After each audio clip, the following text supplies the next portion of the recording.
Hello everybody, welcome back to another valuation investing video, and today we're going to be analyzing Google stock by my 7 stock analysis steps. First step, we want a PE of less than 25. A PE is the price of the stock divided by the earnings per share. Then we want a revenue growth of more than 5%. Next, we want a net income growth of more than 5%, which shows that the company is increasing profits. Then we want shares outstanding decreasing. When shares outstanding decrease, us shareholders own more of the company. Then we want debt less than 5 times free cash flow to show that they can pay off debt in less than 5 years.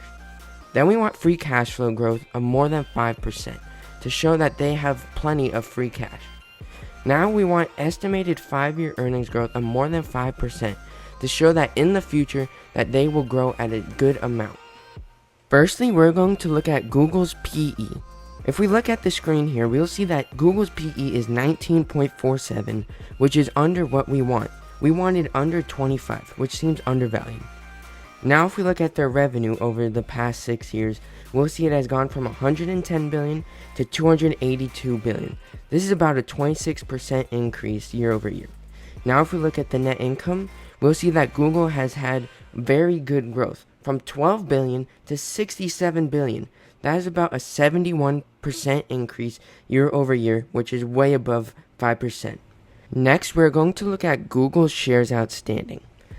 If shares outstanding are decreasing, that means that we get more of the company.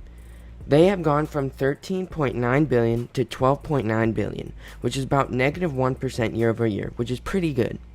Now if we look at the total debt to 5 times free cash flow, we'll see that they have had $28 billion in debt this current year, which is a lot. However, if we look at the free cash flow, we'll see that it was 62 billion, which is only 0.4 times free cash flow. That means they can pay off their debt in 0.4 years, which is like 5 months, which is very good. Now if we look at Google's free cash flow growth, we'll see it has gone from 30.9 billion to 62 billion, which is about a 17% increase. Finally, we're going to look at analyst expectations for the next 5 years for Google.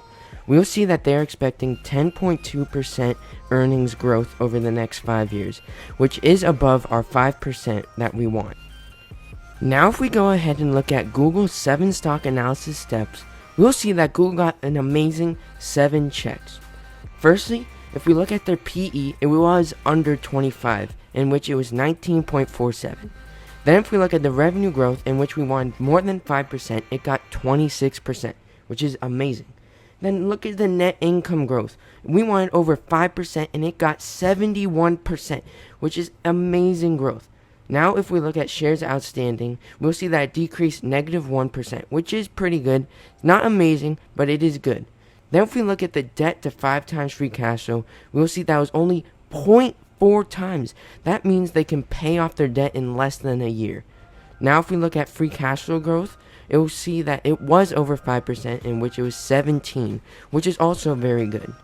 Now the estimated 5 years earnings growth, we'll see that it was over 5%. They are expecting 10.2%, which this shows that Google has very good fundamentals. This looks amazing.